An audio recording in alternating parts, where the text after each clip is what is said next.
Hi, HRN listeners. We're celebrating our 15th anniversary, and we have a really fun campaign and an ask for you. This 15th anniversary tour is aiming to bring you closer to unique food and music experiences in some of the most exciting cities in America.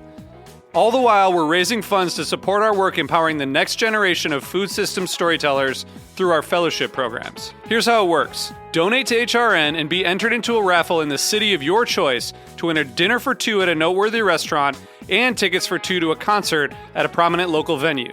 We have incredible partners in New York, Los Angeles, Philadelphia, Nashville, Las Vegas, Charleston, Asheville, and Ardmore, Pennsylvania, who have donated a meal for two and two tickets to a concert of the winner's choice. And all donations help fund our fellowship programs, where we're helping to build essential workforce readiness skills and food system storytelling skills. Check out heritageradionetwork.org/15 to donate and enter to win today. That's heritageradionetwork.org/15.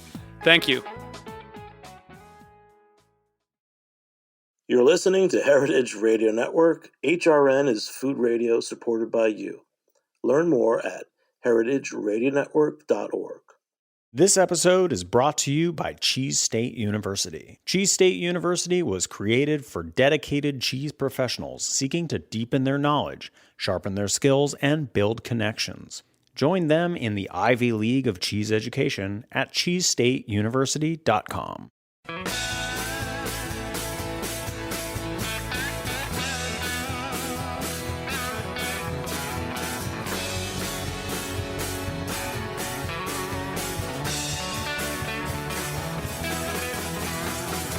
Hey, welcome to Beer Sessions Radio on Heritage Radio Network. I'm Jimmy Carboni. I'm the host. It's our 14th year on Heritage Radio Network out of Brooklyn, New York. And I'm here in Boston at the Time Out Market, Boston. We're going to talk about beer, which is very cool. Some of you know in New York, the Time Out Market in New York, our friends Ruben at Bark Barbecue has set up a great barbecue stand there. There's really cool things happening here at the Time Out Market in Boston. I walked through, I had Union Square donuts, I had a bacon and maple donut, and I even made up a Manhattan Special coffee. The guy didn't know what it was, but we put espresso and soda water together, and that's what a Manhattan Special is. Boston's got a lot to learn, but I think in terms of beer, I must say that I've heard about the beer scene here for a long time. Came up a couple weeks ago for NERAX, the Cask Festival, and I will say that beer in Boston is really, it's got its own identity and some really great breweries up here, and that's what we're going to talk about today. So let's go around the room, and the guests will introduce themselves. Hello, I'm Forrest Pettingill from Aeronaut Brewing Company. Brandon Keating, a.k.a. BK from Trillium. And this is Matt Harding from Time Out Market, Boston. All right, so this is a special place. I mean, there's over 15 restaurants and food stalls. There's a bar with cocktails and beer and an amazing local beer list. So, Matt, give us a little intro. Tell us about, this place and the beer program, because it's a beer show, and the food program. Sometimes I always wonder, first time I come to a market like this, what am I going to eat and what am I going to drink? So just give me like a virtual walkthrough. So at Time Out Market Boston, we have 15 unique kitchen concepts, 2 indoor bars, and we're going to soon be opening 1 outdoor bar. We feature craft cocktails, a curated wine list, and then Boston's best local brews. So what are some that are on tap now? Yeah, right now we have some brews from Vanished Valley out in Ludlow, Mass. More locally, we have Dorchester Brewing Company. We have a rotating selection from Vitamin C Brewing down in Weymouth. And right now we actually have a collaboration beer with Aeronaut called Time and a Half. Well, that's great. And you guys were kind enough to invite some reps of other breweries here. So we've got these two guys, BK from Trillium and Forrest from Aeronaut. So let's talk about you guys and give a little background on yourselves. All right. I've been working at Aeronaut now about 7 years. I kind of walked in the door when they first opened. I was there at month 2, and I just saw a crazy atmosphere. I just wanted to be a part of it. There was live music, great beer, and a food truck outside, and I said, I got to be a part of this. So I started on literally my job was distribution manager, was having a really old pickup truck that I would deliver kegs of beer to local restaurants in Somerville and a little bit in Cambridge. And that's where I started. And then quickly we picked up a distributor, started working through distributors and started getting across like Massachusetts. And then my job has evolved in like many, many ways. Like I've done beer fests, I've done tastings, I've been the rep and the delivery guy. But now my job is like mostly just like dealing with distributors, setting up shipments, and just like kind of like being around. I still do beer fests. I still love doing it. And I still love being in public, you know, talking at like restaurants and doing staff trainings and, you know, going to liquor stores and doing like tastings at liquor stores and stuff and just like reaching directly out to people. And most of my job these days is literally just talking to beer about people. The first time I was in Boston and had beer was about 7 years ago. I was at the original Aeronaut location in Somerville. Yeah. How have you guys evolved since then? Because, I mean, that was such a cool place. It was kind of like a mini food hall. It had like some kind of chocolate and other little food makers. The chocolate maker there, Somerville Chocolate, shout out to him. He's actually like he's an architect and he's done architectural work for us, but he's been there since the beginning. He's still there. He's probably the one that's like still there from the beginning. You know, we used to have a coffee roaster. We used to have like a CSA place that put together like vegetables and stuff. And it's always been like turnover, but it became, you know, like we had no distribution and then we started distributing and like picking up and canning and like it just like kind of took off to the point where our Somerville location got like maxed out. And like we were brewing beers based on like a template of like how much time we could fit in and like, you know, we got maxed out. And then right before COVID, we bought the old down the road space in Everett to be our canning location so that we can go from like an 8-barrel system to a 30-barrel system, because like basically a week in our old location was like brew 3 batches of Dr. Nandu, brew 3 batches of Hop Hop, 3 batches of a rotator, and 1 sour. And that's all we could get. And it just became, we need more. And so like we bought this new place and then COVID happened and we were like, oh, the floor just fell out. What are we going to do now? But then when COVID happened, we found we can't put any money into that. Let's focus back on Somerville. And like, we have a tap room that fits 250 people and it's packed every day. So the tap room's a huge part. I mean, you were there, you saw it, it's magical. And we sell a lot of beer in our tap room. So when COVID hit, it was like, pull back production. Immediately we saw the numbers from our distributor and people were drinking tons of cans at home. So we had to transfer all our production into cans, make these huge jumps. And then that allowed us to get back into Everett and like put the money in that facility, open that up. And now that facility is making all of our cans, like 8 to 9 brands at a time. And now we're brewing for Rockport Brewing. We have a batch coming up for Tributary coming up. We've done batches for Small Change. And, you know, like we're still growing at that place. So we still use our Somerville location is still our #1 tap room. That's where you find the most people, a good selection of beer. And that's where all of our new recipes come from. We still like all the stuff that gets canned gets made in Everett. But our Somerville location is like, let's try some new stuff. Let's make the new IPAs. I mean, that's where we made this beer for Time Out. It's in our Somerville location. Wow, that's pretty cool. We're going to get back to that. Let's BK, tell us about you. You work at Trillium. So it seems like that I'm just learning about Massachusetts craft beer, but Aeronaut, Trillium, I mean, Trillium is so good. So tell us how you started working there. Yeah, this is BK from Trillium. Did you want to? I just want to say, like, because you said, like, you don't know the mass beer scene that well. Yeah. Like, there is the new thing of the past 10 years that is the New England IPA. And I just will say, like, Trillium is one of the, like, architects of that. If people point to, like, the originals, I think Congress Street is one of those beers that changed the beer game. You know, and it's like it's worth noting the New England IPA, people will point to like Hill Farmstead and Vermont and Hetty Topper as being some of the original prototypes of that. But what really nailed in the style, I would say, is probably Congress Street from Trillium. It's a huge thing. Yeah, Matt, I appreciate that. That is accurate. That holds up, and it kind of tells my story of like how I got involved with Trillium. So I come from a background in airline industry and management and flying all over the place and going from state to state, city to city, finding whatever brewer I could when I could get time off from being at the airlines and really kind of getting this diverse profile of what the beer was like across the country. And when I remember coming back home to Boston, when I moved back home, I'd go to a beer share with my buddies, and I remember the first beer I had from them, I think it was Congestry or Metal. But I took one sip of that beer and I was like, where did you get this? Tell me about this. Is not what I have been drinking across the country. And I ended up, my wife told me, she's like, you know what? You spend all the money in the breweries, why don't you get a job at a brewery? So I looked up Trillium, and they were hiring for their the beer garden on the Greenway, which is the first of its kind in Boston. We went over there. It's right across from the Boston Harbor Hotel. Got a job, worked for them, that was their second season, and I've been there ever since. Right now, I'm currently the GM of 3 locations now, which would be the Fenway, Greenway, and Boston Common, which we just opened up last week. It's been a whirlwind. There's a lot going on with this company. There's a lot of cool places to see, and I'm just happy to be here.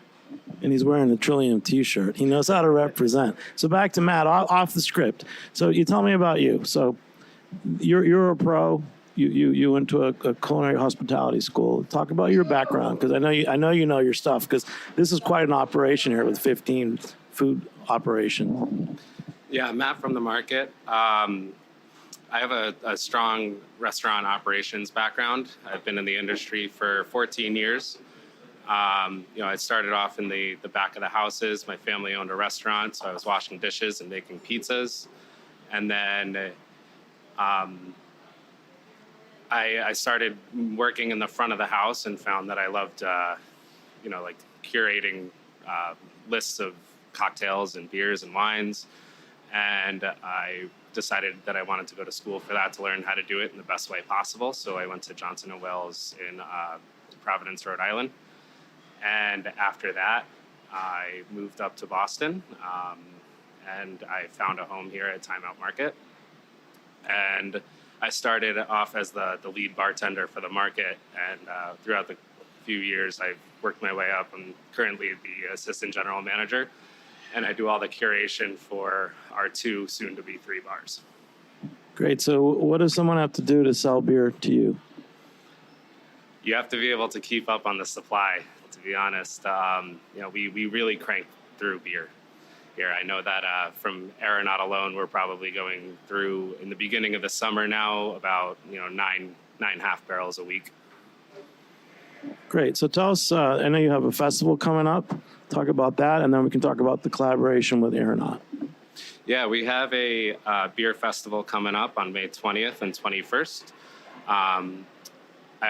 This is going to be our biggest beer festival yet. On Saturday, we have 10 different breweries coming to sample 2 to 3 of their favorite selections, and we'll have everything available at the bar as well. On the 21st, we have 8 different vendors. The weather's nice. We're going to be inside and outside.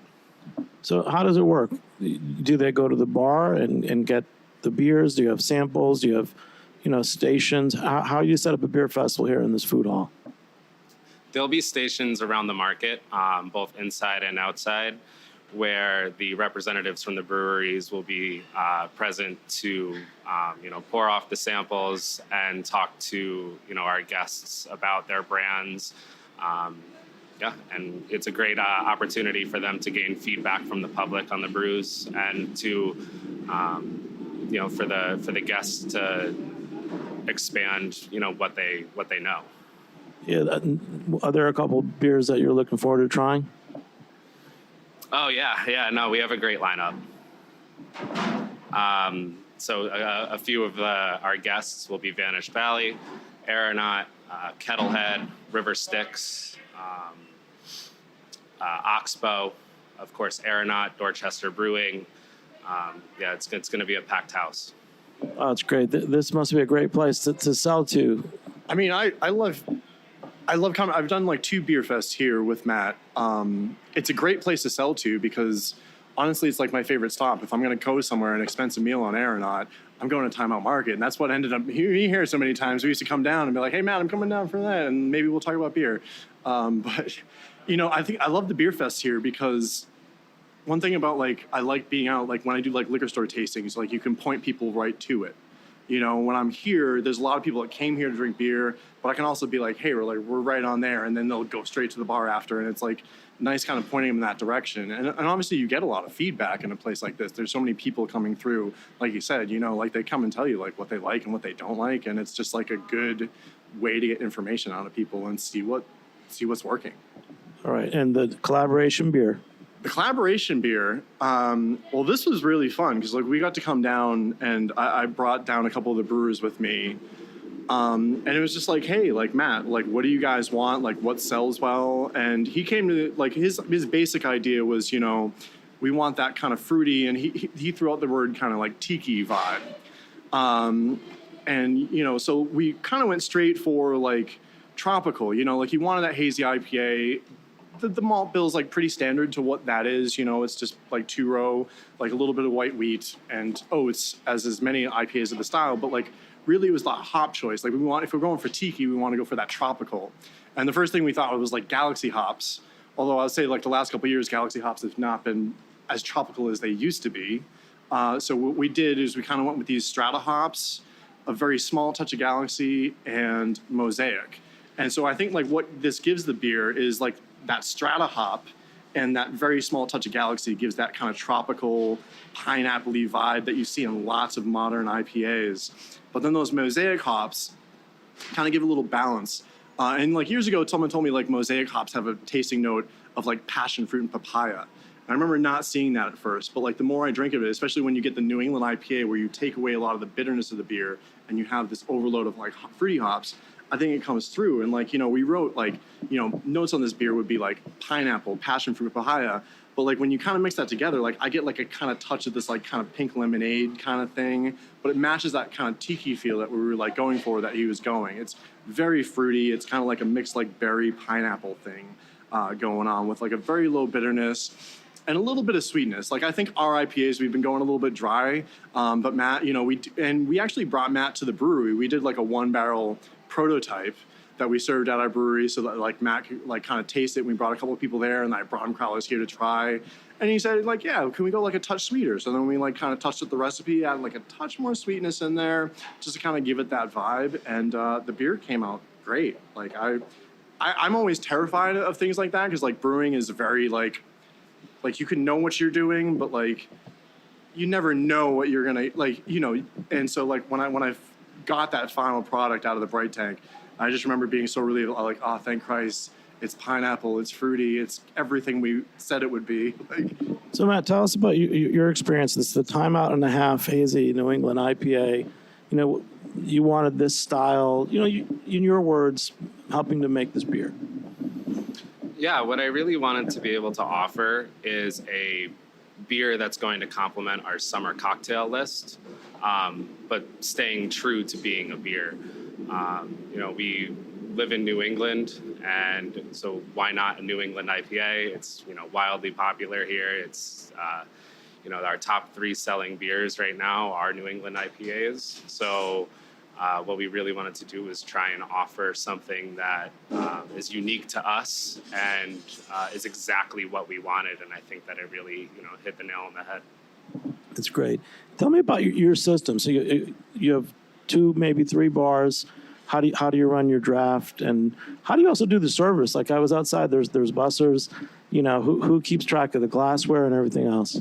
Yeah, we're a very well-oiled machine. So from the bars, you can order the beer at the bar, and then you help yourself to communal seating, and you leave everything on the table right when you're done. That's glassware, that's plates, napkins, trash, because we do have a busser system where that's where we try and extend our hospitality further than other food halls, because you really just enjoy yourself, and then you can leave on your own time.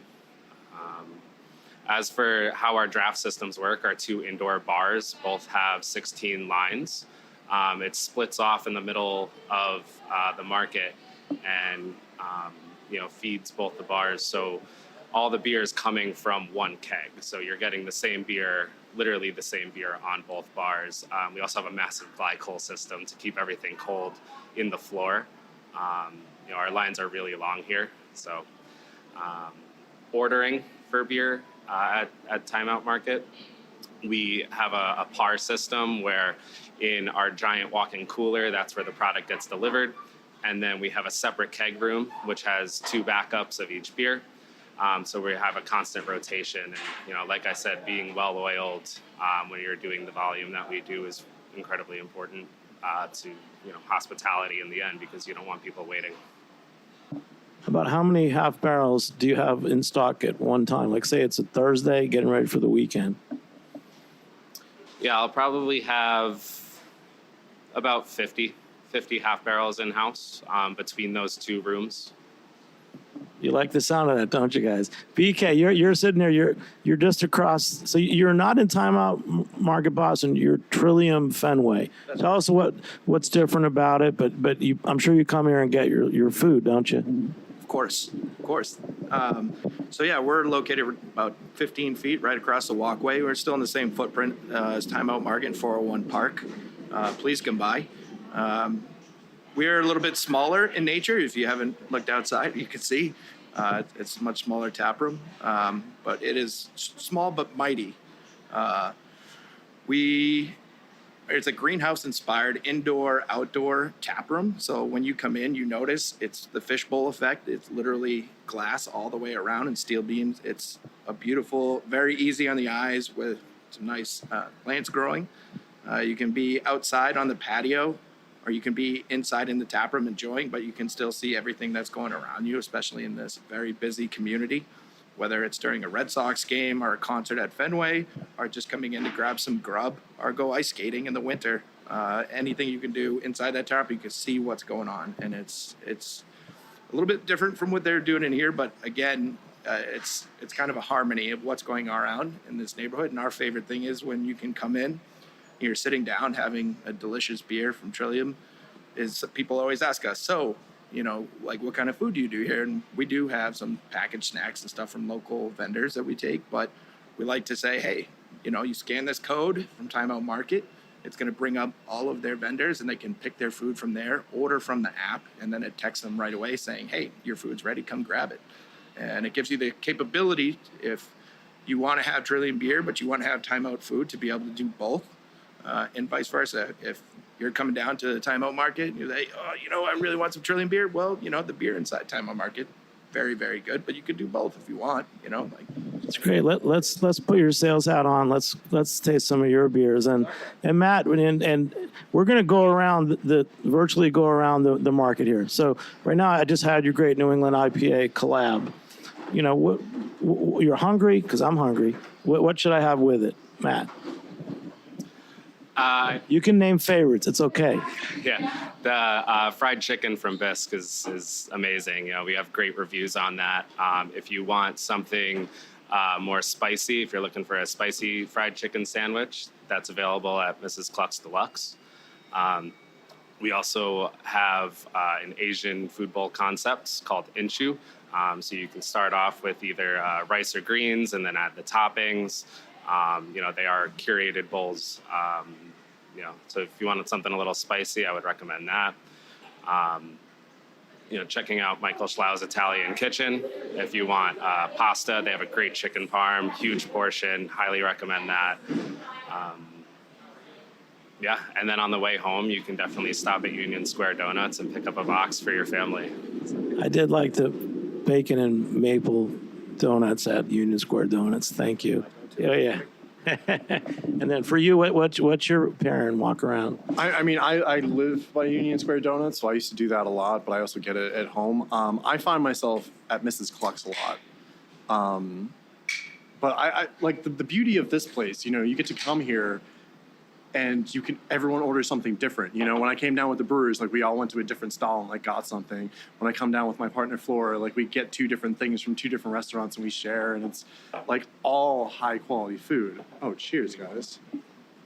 Wow, this is a cool experience. You guys really have elevated the game, because, you know, I remember, I can say like 20 years ago, there was I went to Chelsea Market in New York, and there's always been great purveyors there and suppliers, but things didn't always work as a hall. and you guys are really elevated. I've seen a lot of places and developers come and go, especially in New York, trying to do this.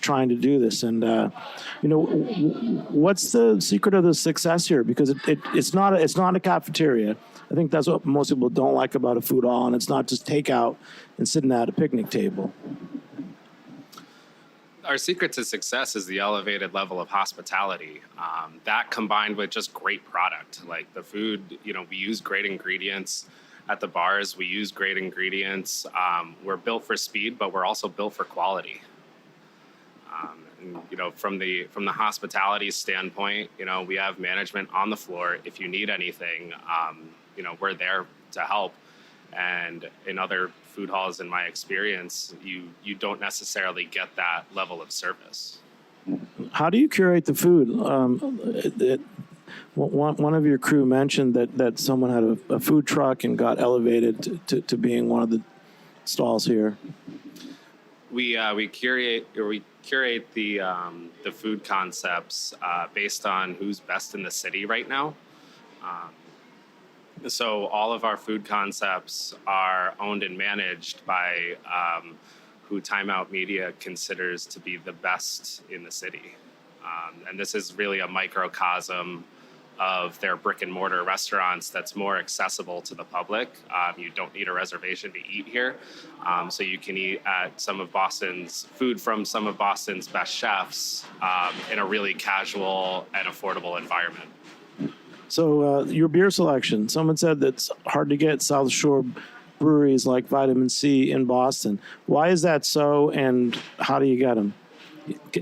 You want to say VK? Oh, no. I agree with you, and they do a terrific job of curating a really robust list here. And as you said, sometimes there's some breweries that don't really distribute. They have more like strategic or like closer partners that they like to work with that can deliver. And I'm sure Matt can point that out with how they work with Vitamin C. Yeah, Matt from the market. So creating a great relationship with breweries, you have to be a good buyer. So you have to be able to say, hey, I'm going to need this much. This is when I need it. And I fully commit to the amount of beer that I promise.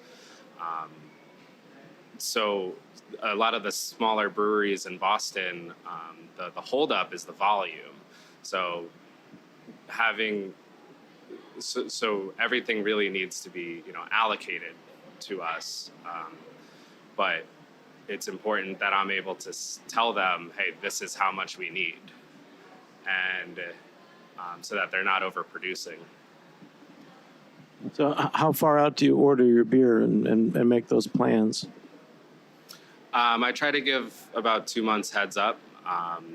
Before I publish a beer list, I tend to have that list curated about 2 months in advance.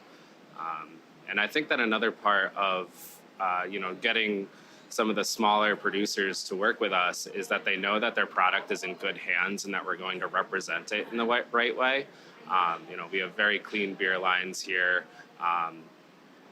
And we're trying to educate our staff on, how to really talk about the product with integrity.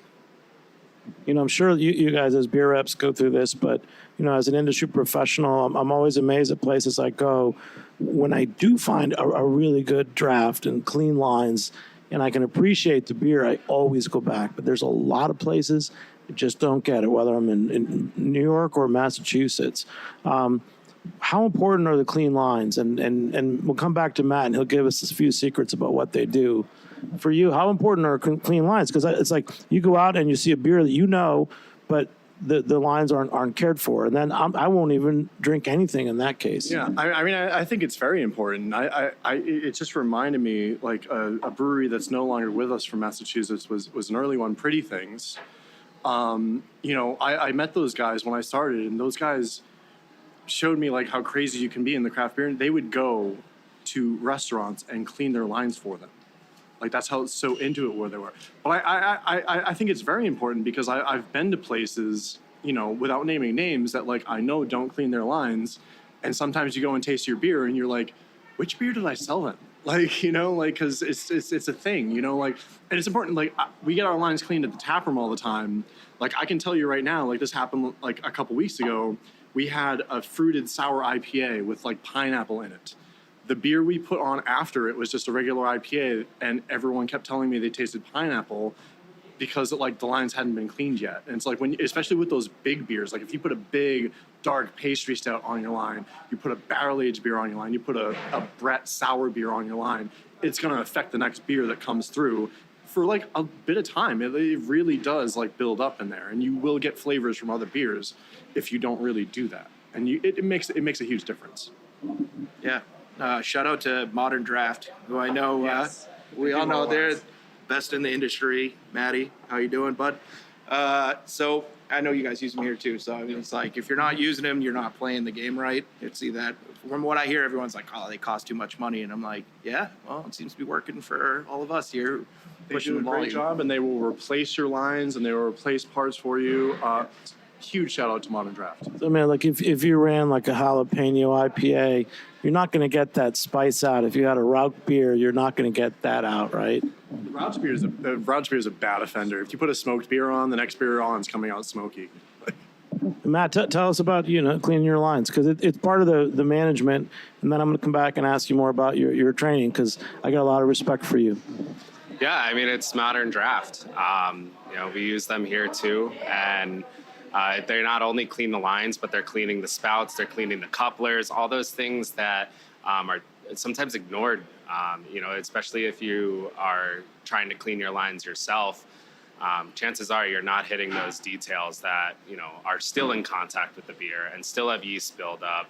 And if you have yeast buildup, you're just pouring foam and you're wasting money. So. No, details. And I'll tell you, everyone here that I've met at the Union Square Donuts, and the nicest, most knowledgeable person in the world, sold me on the bacon maple donuts. All right. So we're going to take a short break. We'll be back in a few minutes on Beer Sessions Radio. This episode is brought to you by Cheese State University. Cheese State University was created for dedicated cheese professionals seeking to deepen their knowledge, sharpen their skills, and build connections. It feels like a gift to be able to give this gift to people, because I know that from my own experiences, I know how valuable, consolidated, incredible training resources are. They offer an in-depth education on all things cheese, as well as an active network for peer support and career development. You can pop over to the Quad, which is our social networking and engagement app. And so that's a really fun and dynamic aspect of Cheese State University. Cheese State's three-part course is designed for seasoned pros and entry-level mongers alike, and covers all the skills one needs to perform on the cheese counter. The structure of Cheese State University is all based on the Cheese State University Field Guide. And that is a 3-volume resource. It's all digital, online. At the end of the course, students will be ready to ace the field guide assessment and earn their Cheese State Scholar Certificate. Another resource is a video series where we tackle sort of like these thornier questions that you can get on the cheese counter, like what is rennet, and like why is this cheese so expensive, and can pregnant people even eat cheese? At Cheese State, you're among experts, you're amongst scholars, you're among cheese lovers, and most importantly, you are a monger. Join them in the Ivy League of cheese education at cheesestateuniversity.com. Hey, welcome back to Beer Sessions Radio on Heritage Radio Network. This is Jimmy Carboni. It's our 14th year, and thanks for supporting us at heritageradionetwork.org. So I'm at the Timeout Market in Boston. I'm drinking some really good beers with some great beer guys. And Matt, who's the assistant general manager here, gets to buy and manage all the bars. And we're having a really good time drinking. Now we're on to Trillium. So Matt, back to your backstory. You went to Johnson & Wales. I have a lot of respect for hospitality programs. Just tell us about that program and a few things that you learned from that program. At Johnson & Wales, I learned a lot about how using good ingredients in your food and your drinks really affects the final product. There's also a lot of studies in basic operations of cooking. So when I'm curating a drink list, especially cocktails, I try and come from a culinary approach. So knowing what flavors work well together, and I'm sure that that's similar in being a brewer too. You have to understand the flavor combinations, what works and what doesn't. But at Johnson & Wales, I also learned a lot about the business aspect of running a restaurant and what it takes to basically stay open in such a competitive environment. I've worked in restaurants that weren't ran very well, and my drive to go to school was to learn how to do it the right way and learn how to do it better than the people that I was watching. What's one of the hardest parts of your job, or that takes the most time? Is it scheduling of staff? People management's always a tough one. Sometimes people don't get along with one another, and we have to be the mediator. I put a lot of time and effort into the curation of the menus, and it's menu engineering, and you can't have 16 lines of hazy New England IPAs, even though that those are your best seller, because you're going to cannibalize your sales. You also need to offer something for everybody, but make it operationally feasible too. So our cocktail program, we do have some batching involved because we are next to Fenway Park, and we get hit hard. So we need to be able to provide the service in a very speedy manner. So I didn't mention that we're near Fenway Park. I didn't even see it. But there's that big, is it Sitco sign? Is that what that is? Came out of the subway and with a T, and I saw the Sitco sign. So obviously there's no baseball game today, is there? Not today, no. So otherwise this place would be packed. Otherwise we would be packed, yeah. An hour and a half before the game, it's as busy as we get, especially if they're playing the Yankees. Oh, watch out. All right, so let's go back to beer. So talk a little bit about Aeronaut. We mentioned some South Shore breweries like Vitamin C. But Trillium, do you guys distribute your beer? I'm just getting, I've been to your 4 Point location. I've had a couple great lunches there with Chef Damien. I've even had the Pilsner there, which I've never even knew Trillium had a Pilsner. But tell us about your beers and the philosophy. And you have like a special license, don't you?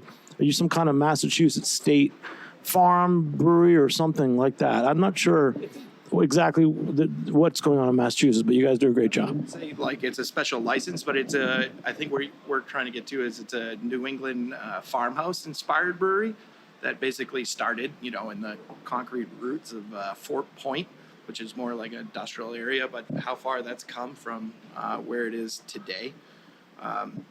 Our beers are very iconic to the city of Boston. If you look at our brands, like for what we're drinking right now, which is the Fens IPA, it's part of our Emerald Necklace series, which is, again, tells the story of Trillium, where most of our beers are rooted in the history of the city of Boston. This beer comes when JC actually had a plot, and the Emerald Necklace is like beautiful gardens that go around this area. And it's actually where he met our other founder, Esther, his wife. So our beers like to tell a story, basically, what I'm getting across. And this one is no different. A delicious Galaxy Mosaic.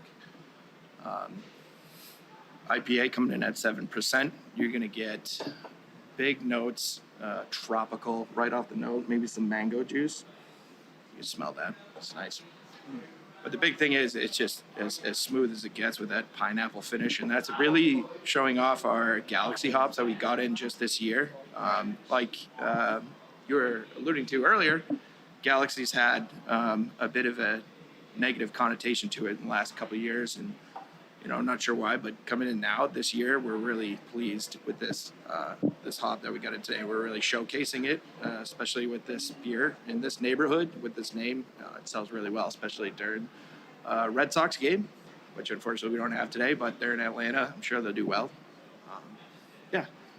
No, it's great. Yeah, I'm not as clear about everything, but I was under the impression you guys had some kind of like a ag or farmhouse license that I don't know what it's like. I know in New York there's like the New York State farm brewer's license that allows a brewery to have multiple locations, and there you have to use a certain amount of in-state ingredients. Yeah, so 50% of the raw product grown was used into making that the farm itself, I think, was the original one. But each location has like farm brewery license, which you have to make X amount of beer, per area that you have. So we do brew here right in Fenway. So you can go in there, you can see the setup is right there in the brew house. We brew sometimes 4, 5, 6 times a year. And that's why it's a little bit special. It's a year-round license that we have. And it definitely works in our favor, for sure. So it's summertime. You're waiting for baseball. What happens in the winter? There's an ice skating rink, right? What's your most popular winter beer? So we actually do, in association with 401 Park and the ice skate, we do a rink IPA, which is a Galaxy Sabro. So basically people come in, it's got that delicious kind of like tropical pina colada vibe going on. It's really easy on the mouth. So if you're coming in for ice skating, people come in, we have a glass attributed to it, ice skates on it. It's actually a really cool beer. It's got all the artwork done by Kevin Simo at Fair Folk. Shout out to him. All you can see in like all our beer, it's all handwritten pencil. It's just pretty impressive what they do. And I know you love your job because you love the beer. But tell me where you live. I mean, to me, this is I'm coming into Boston. You guys are locals, but this is a thriving beer and food scene, and I'm just thrilled to be here. And I want to know more about you. Sure. I actually come from North Shore. I'm actually from Peabody, which is about 18 miles north of here. Grew up there, born in 1984, in the high school there. Lived there up until I was about 28 years old, until I moved to Texas, which is a little bit different. That stemmed from just my background being in the airlines and moving around. They had me kind of shipping all over the place, but Texas is where I found my new home. And the beer scene down there was definitely growing. What am I trying to think? You act like you're from Texas. What's that? You act like you're from Texas. Is that southern twang coming back up? I don't know. Sometimes maybe it's the IPA. I don't know, but it's probably me just trying not to come up with that Boston accent. It comes out sometimes. It's not very pretty. I really appreciate you came on the show, man, because when we booked the show, we had Matt and we had Time Out Mark in Boston, and we asked for a couple other brewery reps, and I'm thrilled to have Trillium and Aeronaut here. So for us, it's a little more about this collab, because I really like that, and I want to talk more about let's do this. Is there a Trillium style, and is there an Aeronaut style? Since you guys are each representing your brands, because I haven't had enough of either of your beers to know. I mean, I think yes. Like, I think IPA has become like this huge catch-all for so many different styles of beer. I mean, like, our main beer that we sell the most of is called A Year with Dr. Nandu, and it's very surprising to me because in the era of the New England IPA that everyone wants, our biggest selling IPA is a clear, amber, bitter, old school IPA. Like, it has some relations to like a West Coast style, but uses like East Coast hopping. But it's clear, amber, and bitter, which is like not the things that we've like kind of done. But even within that like New England style, I would say like, yes, there's still a lot of variation. Like even in the new style, there's so many in the last 10 years, like hop varieties coming from everywhere. And like, even like, this beer we just tasted that has Galaxy hops, and the beer we just tasted that like, the beer we made for Time Out has a little bit of Galaxy hops and Strata hops, which are very similar. They taste very different to me. I think like Trillium's thing, like one of the things I really like about Trillium is their beer isn't all fruit, because the New England IPA is all about like you get fruit flavors from dry hopping and not boiling the hops. So you get like late hop additions, get so much fruit flavor out of that, and people want a juicy thing. I think Trillium does a good job of like grounding it with like kind of an earthy balance, like a grassiness, not grassiness because that sounds like a bad word, but there's like a green, like leafy aspect, but there's also like an earthiness to it, which is like hard to describe to people that don't understand beer notes, but like it's one of those things where it's like, I think this beer we tasted earlier is just like pure fruit, a touch of sweetness, really hits that pineapple thing, where like this beer we just tasted definitely hits that pineapple vibe, but has a little bit more rounded to it. There's a lot of things you can do with hops, and that's been like the modern thing, is like, what can you do with hops? And there's a lot of obvious favorites, Galaxy, Mosaic, that you hear all the time. Citra hops is in every beer. But there's a lot of variation in it, and you can get all these different combinations of different fruit flavors, different earthiness, like all sorts of stuff. So like, yeah, like it, even within that New England style, there's still a lot of variation. And I would say, yeah, our beers are very different from Trillium. I think they're both great, but they point out what you can do with beer and like how much fun you can have with it and how much different directions you can go in. So It's great. You must be thrilled to have this collaboration beer on tap here. I'm loving it. Like I don't get that excited about IPAs, to be honest, a lot, but I'm loving it. And like you said, it's like what most people want. And I think one of the cool things right now is we also, like, now it was kind of my trick with Matt. It's like, you know, we made a collaboration beer. Now I have 2 lines on here for 5 months, and in that I got to put something that, like, you know, I like to push, which is like our Robot Crushed Pilsner, which is like an old, like something we made 6 years ago that won a GABF Gold completely on accident. But, you know, like, Pilsners don't sell as much as like a New England IPA. So like I got this opportunity, like, we're going to have this New England IPA that's going to sell like 4 kegs a week. And then the Pilsner will sell like 2 or something. And like, it's a beer that I love.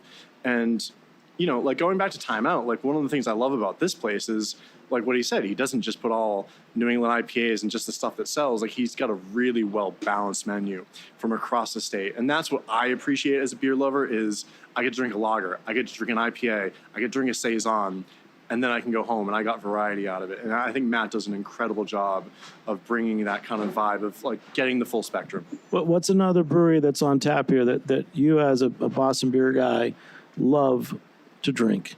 Love to drink? I would say I always drink something different when I'm here. Tilted Barn is one that, like, I come here and I know he's got a good Tilted Barn line, and that's like a small company. Like, I don't see it a lot out in the stores, so it's like a good, like, oh, let's get to try this. And the other one is what did you just say? Oxbow. I love Oxbow out of Maine. Great farmhouse brewery, and when I see that on tap here, I'm like, fuck, I love Oxbow.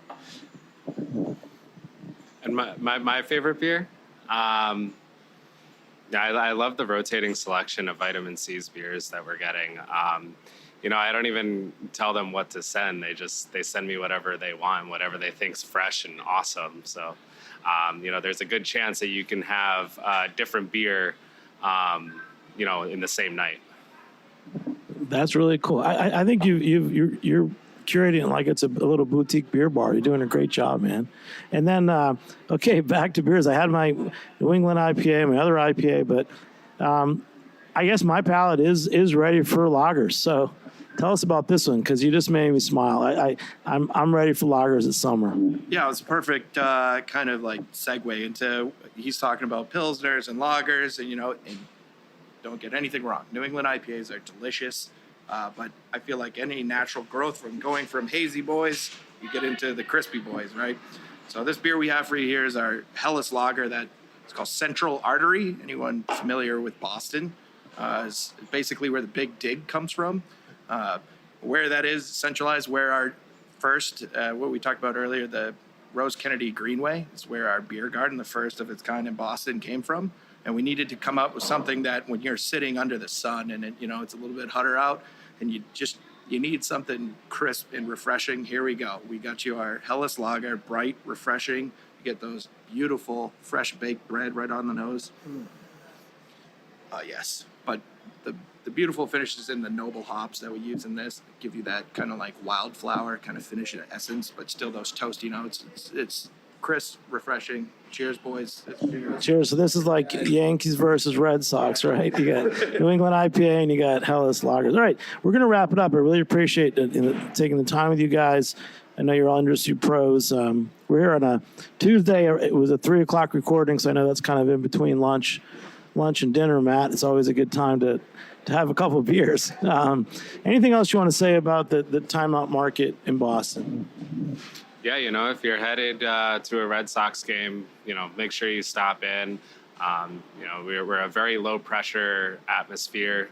So even if you just want to, you know, come in, take some pictures of our beautiful architecture, You're welcome to do that. If you want to crush a beer before the game, you can do that. If you want to have a full meal before or after, we're here for you. So. I don't know Boston that well, but it was pretty easy to get here. I took the Green Line to Fenway, and I got off and I asked a guy in a worker's outfit. I said, "Where's the Timeout Market Boston?" And he said, "Go up there, take a left." And it was so close to the subway. I really loved it. Is it called the Subway or the T?